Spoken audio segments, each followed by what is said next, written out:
OMG Marathi ITI YouTube चॅनलमध्ये आपलं पुन्हा एकदा स्वागत आहे। तर आजच्या क्लासमध्ये ITI सेकंड इयर इलेक्ट्रिशियनचे जे विद्यार्थी आहेत त्यांच्याकरता MCQ ची आपली सिरीज चाललेली आहे, जी की आपल्या निम्मीने आपल्याला प्रोव्हाइड केलेली आहे। त्याचा हा आजचा आपला 14वा क्लास आहे। आणि जर तुम्हाला हे MCQ ची PDF डाउनलोड करायची असेल तर त्याची लिंक मी तुम्हाला डिस्क्रिप्शनमध्ये दिलेली आहे, जिथनं तुम्ही फ्रीमध्ये PDF डाउनलोड करू शकता, हिंदी इंग्लिश मराठी तीनही मल्टिपल लँग्वेजमध्ये। आणि जर तुम्ही चॅनलवरती नवीन असाल तर सर्वप्रथम काय करा, चॅनलला सबस्क्राइब करा आणि बेल आयकॉन दाबून ऑल नोटिफिकेशन ऑन करा, जेणेकरून जेव्हा मी केव्हा नवीन व्हिडिओ अपलोड करणार तर तेव्हा तुम्हाला त्याचं नोटिफिकेशन यायला हवं। ठीक आहे, तर चला मग वळूया आजच्या आपल्या पहिल्या प्रश्नाकडे।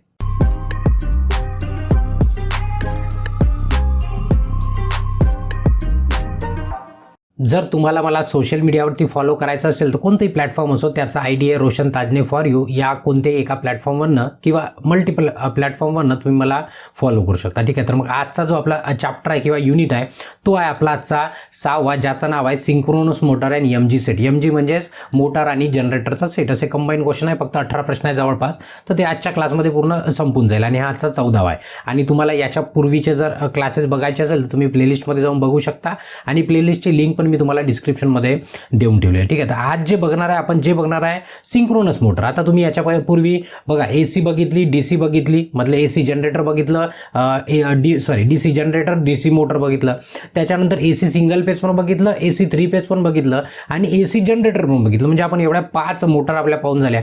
आता ही 6वी मोटर आहे, त्याचं नाव आहे सिंक्रोनस मोटर। ते आता लक्षात ठेवा नेमकं याचा अर्थ काय। तर हे जे अल्टरनेटर आहे ना, सेम तसंच अल्टरनेटरचंच कन्स्ट्रक्शन सेम टू सेम सर्व काही, फक्त याच्यामध्ये काय राहते, मी तुम्हाला याच्यापूर्वी पण सांगितलं की आपली जे मोटर राहते त्याच्यामध्ये 2 स्पीड राहते। एक राहते ॲक्च्युअल स्पीड जे रोटरचे, त्याला N ने डिनोट करतो, आणि हे जे एअर गॅप राहते, जे स्टेटरचे फ्लक्स राहते, ज्याला आपण फाय ने डिनोट करतो, हे ची स्पीड राहते, त्याला सिंक्रोनस किंवा त्या फ्लक्सची स्पीड आहे, कशाची, स्टेटर वाइंडिंग मधल्या। तर त्याची स्पीड नेहमी मी तुम्हाला सांगितलं की याला आपण NS ने डिवाइड करतो, त्याला डिनोट करतो, त्याला सिंक्रोनस स्पीड म्हणतो। आणि तुम्हाला नेहमी सांगितलं होतं याच्यापूर्वी की सिंक्रोनस स्पीड हे आपल्या रोटरच्या स्पीडपेक्षा काय राहते, जास्ती राहते। पण या मोटरमध्ये खासियत काय की या मोटरमध्ये सिंक्रोनसची स्पीड आणि तुमच्या रोटरची स्पीड, सिंक्रोनस स्पीड म्हणजे जे मधामध्ये फ्लक्स धावत राहते ते तुमच्या डोळ्यांनी दिसू शकणार नाही। ठीक आहे, डोळ्यांनी दिसत नाही, एक्सपेरिमेंटली पाहावं लागेल आपल्याला। तर सिंक्रोनस स्पीड आणि ॲक्च्युअल स्पीड दोन्ही काय राहील, यामध्ये सेम राहील। तर सेम करण्याकरता कन्स्ट्रक्शन जे आहे सेम अल्टरनेटरचं कन्स्ट्रक्शन आहे, काही फरक नाही। अल्टरनेटर फक्त आपला काय जनरेट करण्यासाठी वापरतो, आणि त्याच अल्टरनेटरला जर मोटर म्हणून वापरलं तर आपण तिला सिंक्रोनस स्पीडनी फिरवू शकतो। म्हणजे हा जो रोटर आहे, रोटर आपण या फ्लक्सच्या स्पीडनी फिरवू शकतो। आता त्याच्या काही कंडिशन्स आहे, त्यात आपण डिटेलमध्ये नाही जाऊ। आता फक्त तुम्हाला याच्यासाठी सांगितलं की जेणेकरून आपण आता क्वेश्चन वाचू तर तुम्हाला असं वाटलं नाही पाहिजे नेमकं सिंक्रोनस मोटर काय, म्हणून मी तुम्हाला एक्सप्लेनेशन दिलं। ठीक आहे, तर मग आपण पहिला प्रश्न जर बघितला तर पहिला आहे 278 प्रश्नाच्या नंबरचा आपल्याला काही करायचं नाही आहे। प्रश्न वाचू, what is the name of converter. आता इथं आहे एक कन्व्हर्टर लावून दिलेलं आहे, कन्व्हर्टरचं नेमकं नाव काय, हे नाव काय हे असं तुम्हाला विचारलं आहे। इकडे तुम्हाला जो आउटपुट मिळत आहे तो आउटपुट DC आहे, आणि इकडून जो इनपुट दिला आहे तो कोणता आहे, तुमचा AC आहे। ठीक आहे, म्हणजे AC इनपुट होत आहे आणि आउटपुटमध्ये काय मिळत आहे, DC मिळत आहे। तर विचारलं आहे त्या कन्व्हर्टरचं नाव काय। कन्व्हर्टर काय करतो, AC ला DC मध्ये कन्वर्ट करतो, आणि इन्व्हर्टर काय करतो, DC ला AC मध्ये कन्वर्ट करतो, अशी त्याची पद्धत आहे। इथे तुम्ही बघितलं तर इथे लावायसाठी आहे ना, इथे जे या सर्किटमध्ये लावलाय 3 फेज असल्या कारण याला SCR म्हणतो। SCR म्हणजे सिलिकॉन कंट्रोल रेक्टिफायर, अशी त्याची डायग्राम राहते, तुम्ही बघितली असेल ड्रॉइंगमध्ये आणि शिकले पण असाल तुम्ही। तर आता इथे दिलेला आहे डिटेल, जर तुम्हाला माहिती पाहिजे असेल तुम्ही याचा स्क्रीनशॉट काढून ठेवून द्या की नेमकं AC to DC झालं तर त्याला काय म्हणतो आपण, DC to DC ला काय म्हणतो, AC to AC ला काय म्हणतो, DC to AC ला काय म्हणतो, हे सर्व इथं लिहिलं आहे।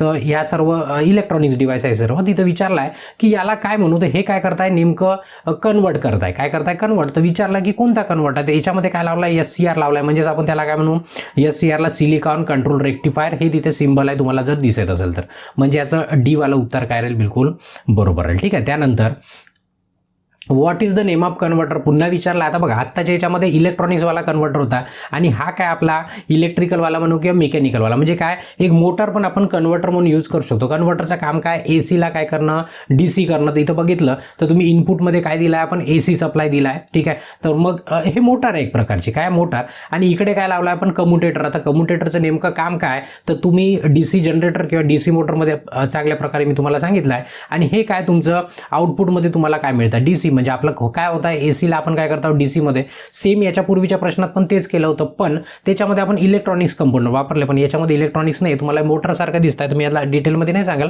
हे मोटरच आहे, फक्त याचं नाव काय, रोटरी कन्व्हर्टर. रोटरी का बरं म्हणतो, कारण की हे काय होणार, रोटेट होणार आहे मॅन्युअली म्हणजे मॅन्युअल नाही म्हणता येईल, असं रोटेट होणार आहे, फिजिकली रोटेट होणार आहे. पण याच्या पहिल्याच्या क्वेश्चनमध्ये काहीच रोटेट नव्हतं, त्याच्यामध्ये एक इलेक्ट्रॉनिक्स डिव्हाइस होता, त्याचं नाव SCR होतं, पण याच्यात रोटेट होणारा पार्ट आहे, ते रोटर आहे, म्हणून याचं नाव काय राहील, रोटरी कन्व्हर्टर. अशा पद्धतीने तुम्ही लक्षात ठेवा, त्याचं बी उत्तर काय राहील, बरोबर राहील. ठीक आहे. त्याच्यानंतर Y DC supply is necessary for the synchronous motor operation. आता इथं विचारलं आहे की DC सप्लाय का बरं आवश्यक असतो DC मोटरच्या ऑपरेशनमध्ये. आता तुम्हाला जर लक्षात असेल तर जसं अल्टरनेटर शिकलो, तुम्हाला माहिती आहे रोटरला आपण काय केलं, DC सप्लाय दिला, एक तर बॅटरीने दिला किंवा DC जनरेटरने दिला, जो याच्यापूर्वीचा आपला क्लास होता. कारण तो जर सप्लाय नाही दिला तर तो आपला जनरेटर जनरेट करणार नव्हता, कारण त्याला फ्लक्स पाहिजे जनरेट करण्याकरता, तो फ्लक्स देण्याकरता आपण काय देतो, तो DC सप्लाय. ठीक आहे. तसंच आता DC आपल्याला काय करायचं, आता सिंक्रोनस मोटरमध्ये आलो, अल्टरनेट मागच्या क्लासमध्ये होता, तर अल्टरनेटर म्हणतो सिंक्रोनस मोटरमध्ये आलो, तर मोटर पण स्टार्ट करायला किंवा तिथे फ्लक्स तयार करायला आपल्याला काय लागणार, DC सप्लाय लागणार. तेवढ्यानी होणार नाही, DC सप्लाय देऊन पण होणार नाही, पण स्टार्ट करायला ॲक्च्युली ते सेल्फ स्टार्ट राहत नाही, ती मोटर सिंक्रोनस मोटर आपोआप स्टार्ट नाही, त्याला स्टार्ट करायसाठी एक दुसरी मोटर लावावं लागते सपोर्टिंगसाठी, दुसरे मेकॅनिझम राहते, त्याला पहिले फिरवावं लागते, हाताने फिरवा, कसंही फिरवा, पण फिराल्यानंतर जर त्याला सिंक्रोनस मोटर कधी होईल, जेव्हा तो रोटर सिंक्रोनस स्पीडने फिरेल तेव्हा त्याला आपण सिंक्रोनस मोटर म्हणू. तर त्याला जनरली जेव्हा फिरत राहते तेव्हा ती मोटर जनरल मोटर राहते, पण मग त्याला आपण DC सप्लाय देऊन काय करतो, त्याचा करंट वाढवला की ती काय होते, ऑटोमॅटिक तुमच्या सिंक्रोनिझम मध्ये चालली जाते, म्हणजे त्याच्या रोटरची स्पीड आणि सिंक्रोनस स्पीड काय होऊन जाते, सारखी होऊन जाते. तर तेच विचारलं आहे की DC सप्लाय सिंक्रोनस मोटरमध्ये ऑपरेशनसाठी DC पुरवठा का आवश्यक आहे, असं विचारलं आहे. तर इथं बघा, रिड्यूस द लॉस साठी नाही, स्टार्ट द मोटर इनिशियल. बघा, मोटर सेल्फ स्टार्ट करायसाठी दुसरे मेकॅनिझम मी तुम्हाला सांगितले, run the motor which overload. Run motor करण्यासाठी ना, म्हणजे जास्त भाराने मोटर चालवा, हाही त्याच्यातला ऑप्शन नाही आहे.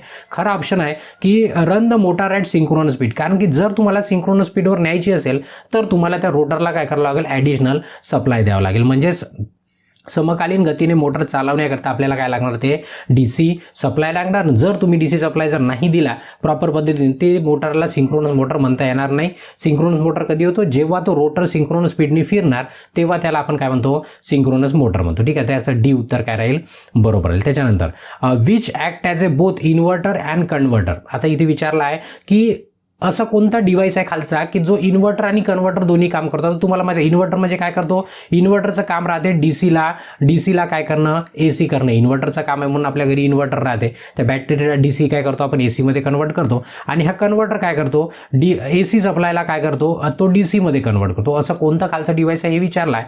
तर बघा, मेटल रेक्टिफायर नाही, मर्क्युरी रेक्टिफायर नाही, सेमी कंडक्टर डायोड पण नाही, होऊ शकते ते, पण इथं दोन्ही कामासाठी विचारलं आहे. आपण ॲक्च्युअली याला कन्व्हर्टर इन्व्हर्टर दोन्ही म्हणून सेमी कंडक्टरला पण वापरू शकतो, पण इथं त्याच्यापेक्षा बेस्ट एक ऑप्शन आहे आपल्याजवळ, सिंक्रोनस कन्व्हर्टर त्याचं नाव आहे. काय आहे, सिंक्रोनस कन्व्हर्टर. आणि हा जर ऑप्शन नसता तर आपण C वाल्या ऑप्शनला पण काय करू शकत होतो, सिलेक्ट करू शकत होतो, पण आता इथं D सिंक्रोनस कन्व्हर्टरला ऑप्शन आहे, म्हणून याचं D उत्तर काय राहील, बरोबर राहील. त्यानंतर which is the function of inverter. आता इन्व्हर्टरचं फंक्शन काय, मी आता वारंवार सांगत आहे तुम्हाला, इन्व्हर्टर आपल्या घरी आहे, जे DC मध्ये आपण बॅटरीमध्ये सेव्ह करतो DC, आणि मग लाईट गेली की मग त्याला काय करतो आपण AC मध्ये कन्वर्ट करून आपल्या घरी वापरतो, बरोबर आहे. तर मग काय काम आहे त्याचं, मग इन्व्हर्टरचं काम आहे बघा, AC to DC convert the AC to DC नाही, हे कन्व्हर्टरचं काम झालं, कन्वर्ट DC टू AC, हे तुमच्या इन्व्हर्टरचं काम आहे. म्हणजे तुमचा B वाला उत्तर काय राहील, बरोबर राहील. बाकीचे ऑप्शन काय राहील, चुकीचे राहील. त्याचं B काय बरोबर आहे. त्यानंतर विच कन्वर्टिंग डिव्हाइस कॅन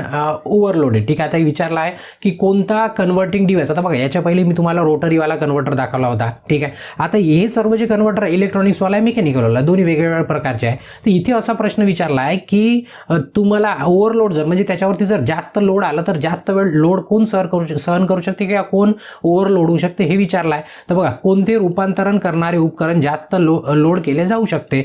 ते जे रेक्टिफायर युनिट राहते ना, जे इलेक्ट्रॉनिक्सनी बनलेलं राहते, तो काय होऊ शकते, ओव्हरलोड होऊ शकते. ओव्हरलोड म्हणजे जास्त आपण त्याच्यावरती लोड देऊ शकतो, तो तेवढं सहन करू शकते. म्हणून याचं हे उत्तर काय राहील, बरोबर राहील. त्याच्यानंतर why exciter is initial to run a synchronous motor. आता इथे विचारला आहे की why exciter is initial to run the synchronous motor. आता एक्सायटर सेम मगा जो प्रश्न आला होता ना, सेम टू सेम प्रश्न आता इथे विचारला आहे की सेम म्हणजे वेगळ्या पद्धतीने फक्त विचारला आहे की सिंक्रोनस मोटर चालवण्यासाठी एक्सायटर का बरं वापरतील. मग का म्हटलं होतं की डीसी सप्लाय का बरं वापरतो, तर डीसी सप्लाय म्हणजेच एक्सायटर होते, हे मी तुम्हाला अल्टरनेटरमध्ये सांगितलंय. ठीक आहे, तर बघा कॅरी मोर लोड बिलकुल नाही, इम्प्रूव्ह द पॉवर फॅक्टर बिलकुल नाही. बघा सिंक्रोनस मोटर आपण पॉवर फॅक्टर इम्प्रूव्ह करायसाठी वापरतो, पण इथे डीसी सप्लाय एक्सायटरचं काम काही नाही. एक्सायटरने आपण ऍडजस्टमेंट करून पॉवर फॅक्टर वाढवू शकतो. ठीक आहे, पण ते नेमकं कारण म्हणजे या प्रश्नाचं नेमकं उत्तर ते राहू शकत नाही.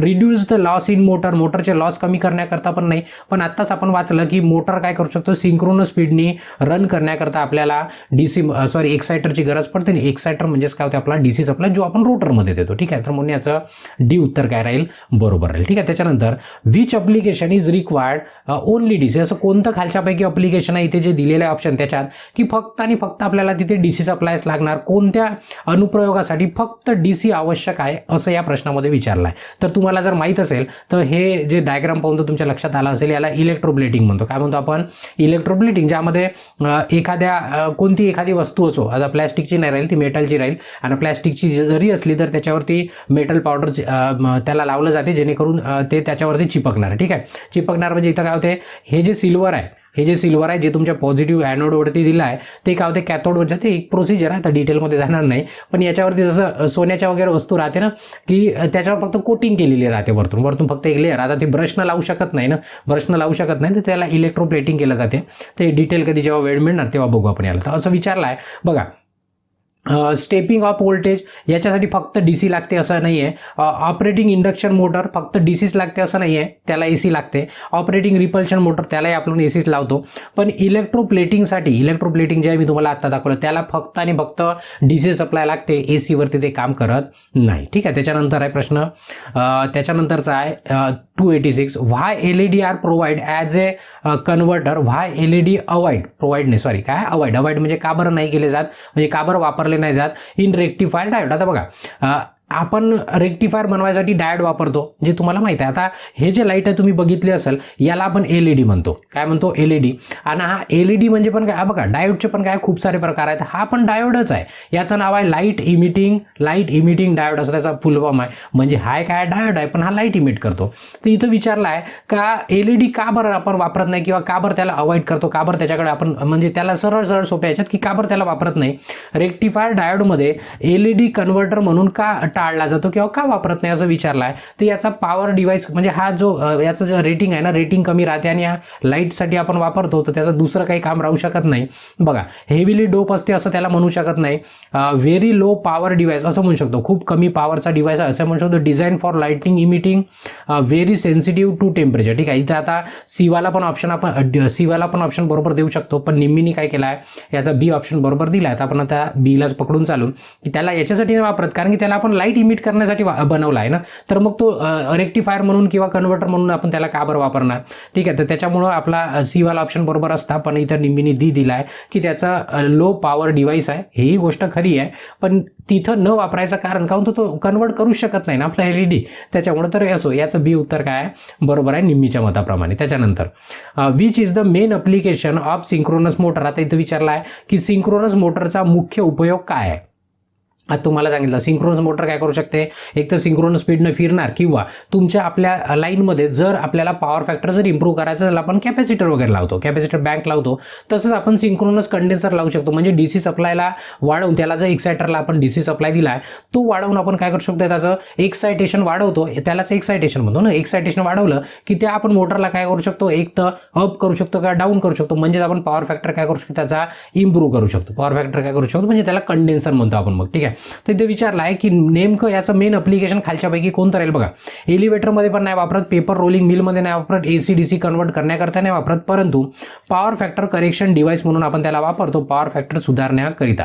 ठीक आहे. आता हे पॉवर फॅक्टर काय आहे तर हे तुम्ही सर्व फर्स्ट इयरमध्ये छान पद्धतीने शिकलेलं आहे. ठीक आहे. तर याचं डी उत्तर काय आहे, बिलकुल बरोबर राहील. त्यानंतर what is the advantage of motor generator set. आता विचारला आहे ॲडव्हान्टेज काय मोटर जनरेटर सेट, जसं चॅप्टरचं नाव आहे MG सेट. ठीक आहे. MG म्हणजे काय, मोटर आणि जनरेटर. त्याला एक मोटर लावलेलं राहील आणि त्याला एक जनरेटर, म्हणजे मोटरला सप्लाय द्यायचं आणि जसं तुम्हाला DC सप्लाय जर पाहिजे तर जनरेटर मग काय करायचा, DC वाला जनरेटर राहील आणि तुमच्याकडे काय AC सप्लाय. आता तुमच्याकडे कन्व्हर्टर वगैरे इलेक्ट्रॉनिक्स नाही, तर तुम्हाला मेकॅनिकली कन्वर्ट करायचं. मग काय कराल, या जनरेटरला फिरवायसाठी या मोटरने फिरवायचं AC वाल्या, मग तो आउटपुटमध्ये काय देईल, DC देईल. तर अशा प्रकारे आपण MG सेट वापरू शकतो. ठीक आहे. तर बघा नॉइसलेस आहे का ॲडव्हान्टेज त्याचा मोटरचा, बिलकुल नाही. जनरेटरचा नॉइसलेस नाही, MG सेटची गोष्ट चालू आहे.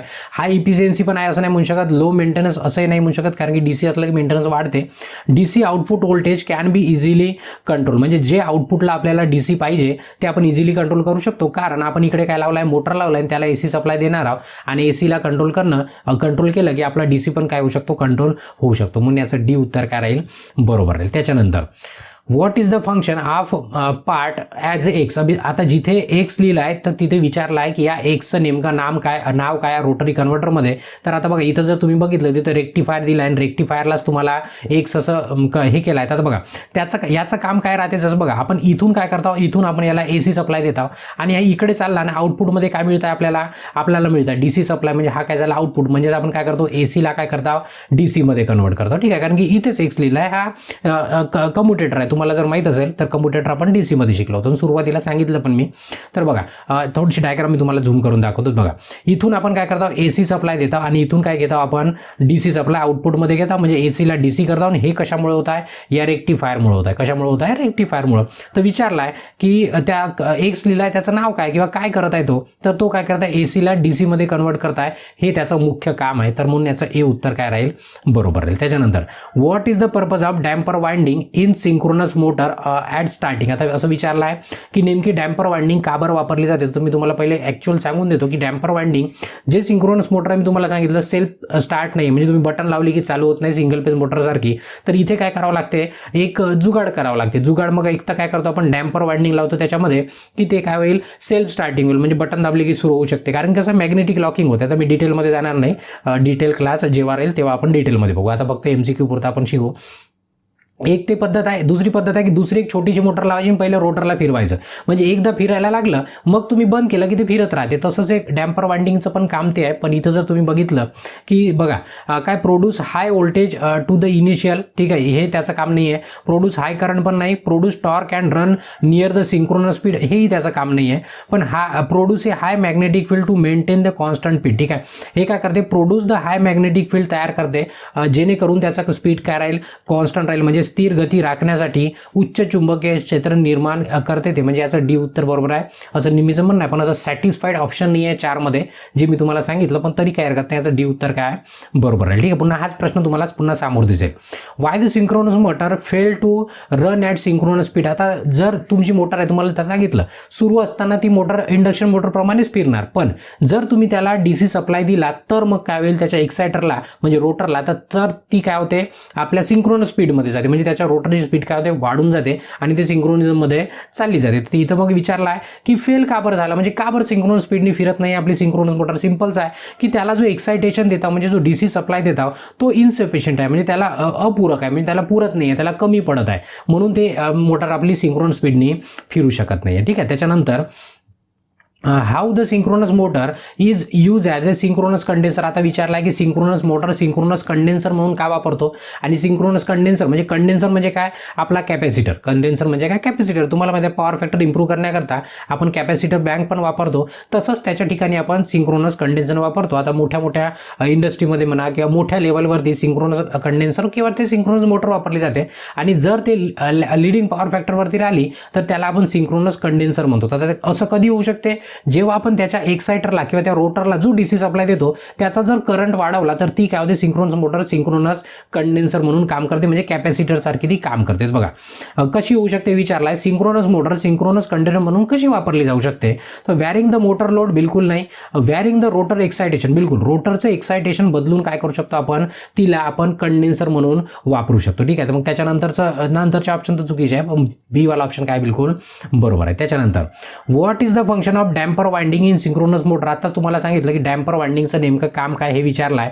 तिथे बघा मेंटेन द पॉवर फॅक्टर नाही, एक्साइट द फील्ड हेही त्याचं काम नाही, मेंटेन द कॉन्स्टंट स्पीड पण नाही म्हणता येईल, पण स्टार्ट द सिंक्रोनस मोटर. आता ॲक्च्युली याच्यामधलं मगाचा ऑप्शन तरी सॅटिस्फाईड होता, याच्यामध्ये स्टार्ट द इंडक्शन मोटर नाही, याच्यामधला ऑप्शन जास्त सॅटिस्फाईड आहे याच्या पहिल्याच्या पेक्षा, की मोटरला स्टार्ट करण्याकरता, कारण ही सेल्फ स्टार्ट नाही आहे ना, मोटरला स्टार्ट करण्याकरता आपण काय करतो, सिंक्रोनस मोटर लावतो. पण मागच्या क्वेश्चनमध्ये काय म्हटलं आहे की स्पीड मेंटेन करण्यासाठी आपण वापरतो, तरी काय हरकत नाही. तिचा आन्सर डी होता आणि इथचा आन्सर काय डी आहे, पण हा आन्सर एकदम परफेक्ट आहे. ठीक आहे, बघा त्याच्यानंतर which converter is having the high efficiency. आता इथं विचारलं आहे की कोणता कन्व्हर्टर आहे त्याची इफिशियन्सी जास्त राहू शकते. आता सरळ आहे, जर तुमचा रोटरी किंवा फिरणारा असला तर त्याच्यामध्ये काय होते, लॉसेस होते, लॉसेस फिरणारी वस्तू आहे. पण इलेक्ट्रॉनिक्समध्ये लॉसेसचा काही विषय नाही, फक्त हीट जर सोडली तर तिथं दुसरा काही असा कोणता लॉस अवेलेबल राहत नाही, तर मग त्याची इफिशियन्सी पण काय राहील, जास्त राहील. तर विचारलाय कोणत्या इन्व्हर्टरची कार्यक्षमता, इफिशियन्सी म्हणजे काय, कार्यक्षमता कोणाची जास्त राहील, तर ती कोणाची राहील, SCR कन्व्हर्टरची राहील, कारण तो इलेक्ट्रॉनिक्स आहे म्हणून आजकाल इलेक्ट्रॉनिक्स एवढ्या फास्टमध्ये सामोर चाललेलं आहे. ठीक आहे, त्याच्यानंतर how synchronous motor work as A power factor correction. Same प्रश्न पुन्हा आला आहे, पॉवर फॅक्टर करेक्शनसाठी त्याला कशा पद्धतीने आपण वापरू शकतो सिंक्रोनस मोटरला हे विचारलं आहे. म्हणजेच तुम्हाला सिंक्रोनस कंडेन्सर बनवायचं आहे. कसं बनवू शकतो, वॅरिंग द लाईन व्होल्टेजनी फरक पडणार नाही, मी सांगितलं. वॅरिंग द फील्ड एक्साइटेशन बिलकुल, जे आपण रोटरला आपण DC सप्लाय देतो त्याला एक्साइटेशन म्हणतो, त्याला जर आपण कमी जास्त केलं तर आपण त्या याला काय करू शकतो, आपल्या सिंक्रोनस मोटरला आपण सिंक्रोनस कंडेन्सर म्हणून पण काय करू शकतो, वापरू शकतो, किंवा पॉवर फॅक्टर इम्प्रूव्ह करण्याकरता वापरू शकतो. त्याच्यानंतर increase the speed of motor बिलकुल नाही, डिक्रीज पण स्पीड नाही, फक्त आपण काय करू शकतो, एक्साइटेशन कमी जास्त करून आपण त्याला वापरू शकतो. त्याचं बी उत्तर काय बिलकुल बरोबर आहे. ठीक आहे, अशा प्रकारे हा जो 295 नंबरचा क्वेश्चन आहे, इथे आपले प्रश्न या चॅप्टरचे काय होत आहे, संपून जात आहे. ठीक आहे, म्हणजे आपण याच्यापूर्वी 5वा चॅप्टर झाला होता, आज आपण म्हणू शकतो की आपला 6वा चॅप्टर पण काय झाला, कंप्लीट झाला. त्याचं नाव होतं synchronous motor and MG set. ठीक आहे, तर इथे आपण या क्लासला थांबवून देऊन बाकीचे प्रश्न याच्या नंतरच्या क्लासला कंटिन्यू करतो. तोपर्यंत तुम्हाला काय करायचं आहे, जर तुम्हाला व्हिडिओ आवडला असेल तर व्हिडिओला एक लाईक करा, आपल्या जवळच्या मित्रांपर्यंत शेअर करा, आणि काही जर मनात प्रश्न असतील तर कमेंट करा, आणि अजूनपर्यंत जर चॅनलला सबस्क्राईब नसेल केलं तर चॅनलला सबस्क्राईब करा, आणि याच्यानंतरचे कंटिन्यू नेक्स्ट क्वेश्चन बघण्याकरता नेक्स्ट व्हिडिओवरती क्लिक करून बघू शकता. तोपर्यंत ब्रेक घेतो. धन्यवाद. जय महाराष्ट्र.